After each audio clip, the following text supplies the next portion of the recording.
Well, the International Classification of Diseases, which is typically the acronym is ICD, was really started in the late 1800s as a way to track morbidity. And that's what it's used worldwide, morbidity and mortality. And we have adopted it into this country to use also as a basis to support the medical necessity for paying of claims.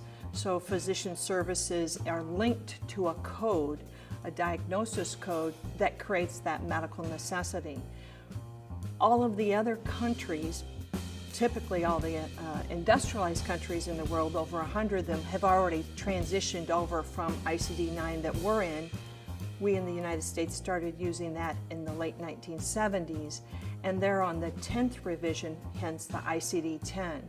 And in fact, the World Health Organization, who maintains ICD, that code set, is actually in the process of developing ICD-11.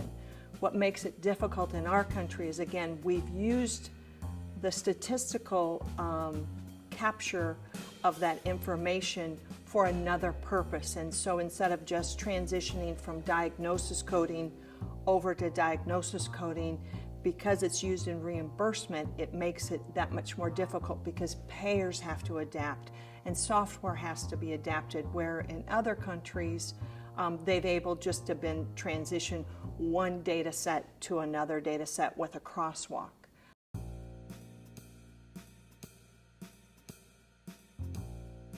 Well, in pain management, as with any physician or medical services, one of our limitations with ICD-10 is really the short structure of it. It's limited to 5 positions. And so where we're running out of the capability to add new diagnosis and maintain that structure of the codes itself, so that we have the pain diagnosis in the same section that correlates. It's not in the pregnancy section, it's not in the cardiac disease section. And so we have that limitation. So we would be going from 5 up to the potential of 8.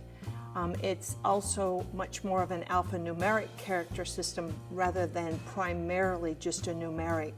So going from 9 to 10, we also capture new medical terminology. We get updated for terms that we have used, and we also delete out the concepts that are no longer being used. So, for example, RSD is a term, reflex sympathetic dystrophy, that historically was used, and now complex regional pain syndrome, CRPS. And so that new terminology, so that we can also then track the success of the U.S. Health Service, the medical care in the United States, corresponding to any other country that uses that, are the dollars being used efficiently. That's how we capture how many patients have back pain in the United States, how many people have depression, how many people have addiction. And so all of the data, it's not just about getting paid, and that's where a lot of people get tripped up thinking that it's just about getting the service paid, where really it's a statistical database that allows the capture and the utilization to see if healthcare dollars are really being well spent and we're making a difference in comparison to also worldwide.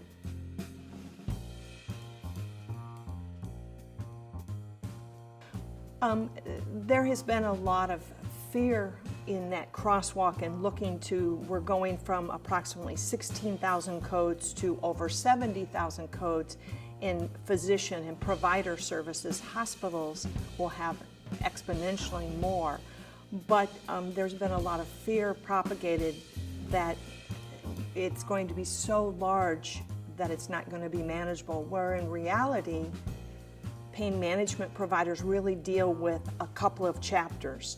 They don't deal with now an ICD-10 diagnosis that may be gastroenterology reports. They'll have a little smitten here, but they do a lot in the nervous chapter, they do a lot in musculoskeletal, and some in the mental chapter. So again, there's changes, but it's not going to be predominantly that much more difficult, particularly when they're looking at needing to document. The vast majority of the things that needs to be documented, they already know. Right carpal tunnel versus left carpal tunnel. It's just no way to capture that information right now and to differentiate that out with a code where providers, when they make that diagnosis, they know whether it's right or left or in fact bilateral.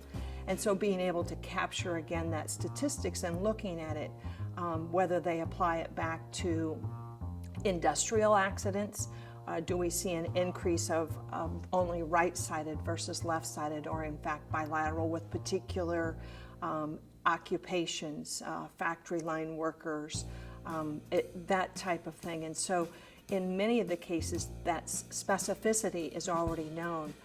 A disc herniation, right now in I-9, it's limited to spinal region, cervical, thoracic, and lumbar, where in fact now we'll get additional specificity in cervical of high, mid, and cervical thoracic. So you're getting, again, and providers know it. They know it through their diagnostic processes of getting advanced radiology testing, the diagnostic testing. So it's not information that they don't know, it's just we're needing to learn to be able to document that so that it can be coded accurately.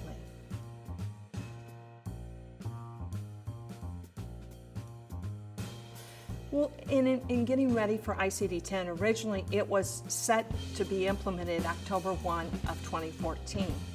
And last spring there was a delay put in process by Congress until October 1 of 2015. So we've got another 12-month reprieve from this.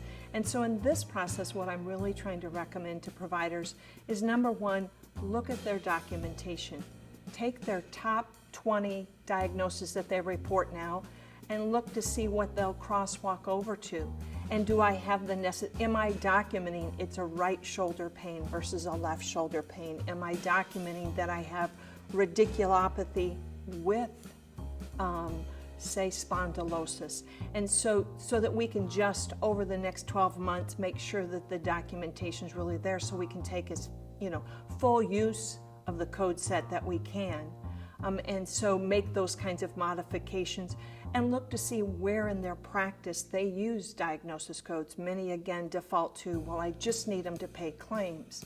But when in fact, for reporting purposes, for work-related injuries in many cases, or authorization for services are now all based on the codes rather than a verbal description.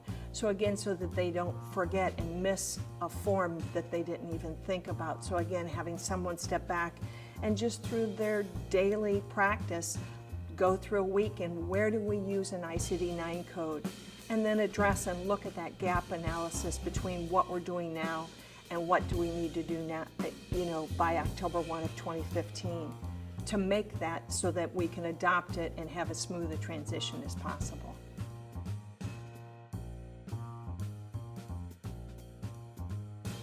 Well, I think for summary points, I really, it's not as bad as as a lot of the media has purported it to be. It's a change.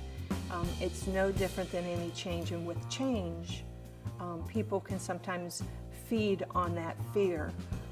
And so just understanding for what the differences are, what it potentially can provide to the provider, but looking at right now the opportunity they have to really make this a very seamless transition in just a few easy steps of looking to where they currently use ICD-9 codes, as I pointed out, and then also what they need to make sure that their documentation is the most accurate for the services they perform now.